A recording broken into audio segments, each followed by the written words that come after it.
Pitié, Seigneur, car nous avons péché. Pitié, Seigneur, car nous avons péché. Chers frères et sœurs, nous commençons aujourd'hui un temps déterminant et décisif, le temps de carême, avec le mercredi des cendres. Et pour un fructueux carême, le Christ lui-même nous donne des consignes à suivre. Et c'est pour cela que nous voulons méditer sur 3 points essentiels. La symbolique des cendres, les 3 piliers de carême et le secret dont nous parle le Christ dans l'Évangile.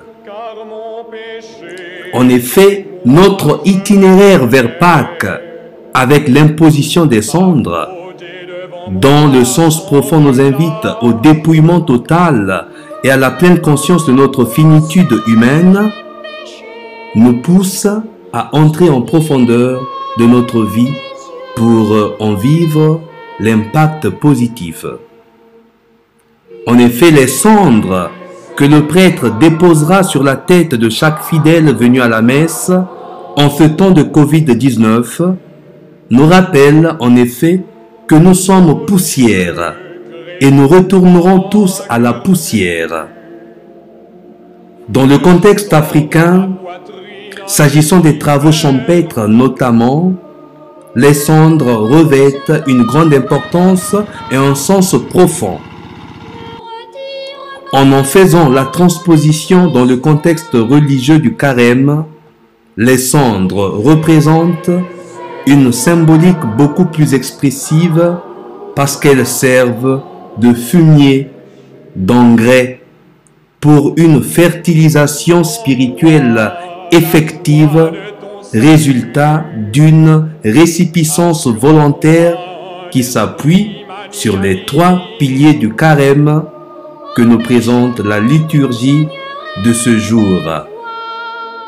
Aumône, prière et jeûne.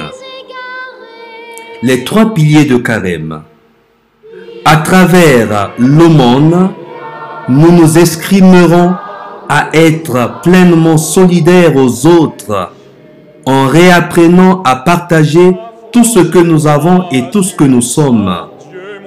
C'est une invitation à chacun de faire non seulement l'aumône, mais aussi et surtout faire don de soi-même, s'appauvrir de soi pour s'enrichir de Dieu.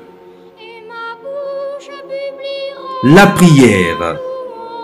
Avec la prière, ce face-à-face intime de la créature à son Créateur, nous apprendrons à être un avec Dieu dans une proximité spirituelle qui nous fera vibrer au rythme des ondes émises par son amour. Le jeûne. Dans le jeûne de privation et d'abstraction décisive, nous nous libérons de notre instinct de possession égoïste et de nos appétits démesurés en faisant le vide total en nous afin de nous laisser remplir et possédé par Dieu lui-même. C'est une privation non pas seulement de nourriture, mais aussi et surtout de tout comportement déviant, de toute parole blessante, de la médisance et de la jalousie, de la haine et de l'égoïsme, de l'hypocrisie et de l'ostentation, grâce à la mortification, à l'ascèse et à la pénitence. Voilà les 3 piliers de carême. Mais pourquoi le Christ insiste sur le secret? Parce que tout ceci doit être fait dans le secret du cœur, et Dieu qui voit tout dans le secret nous le revaudra. C'est le secret observé qui nous obtient la récompense promise. Il ne s'agit pas de cacher les bonnes œuvres, mais de ne pas penser à la gloriole humaine en les faisant. la récompense viendra de Dieu, mais pas des hommes. Au-delà de la grâce, agir en secret est un effort à fournir. Ceci signifie être libre de choisir ou d'accomplir des choses, même quand personne ne les voit. Les choisir, même à contre-courant, et faire de sorte que je n'ai pas moi-même l'impression de faire quelque chose de bien qui mérite une récompense. Loin de toute hypocrisie et de toute parade. Ce que donne la main droite, que la main gauche ne le voit pas. C'est ça le secret, la discrétion et l'anonymat. L'hypocrisie, par contre, peut convaincre beaucoup de gens, mais pas Dieu. Car devant lui, il n'y a pas de masque. Même quand on fait des choses hypocritement, Dieu démasque toujours, tôt ou tard. Lutter donc contre l'hypocrisie, c'est être vrai, sincère, honnête et juste en faisant l'aumône, en priant et en jeûnant. Si vous voulez vivre comme des justes, dit le Christ, évitez d'agir devant les hommes pour vous faire remarquer. Autrement, il n'y a pas de récompense pour vous auprès de votre Père qui est aux cieux. Alors, chers frères et sœurs, ce n'est pas facile, mais ce n'est pas non plus impossible si nous nous mettons à fond et si nous commençons avec des petits pas, avec des petites choses.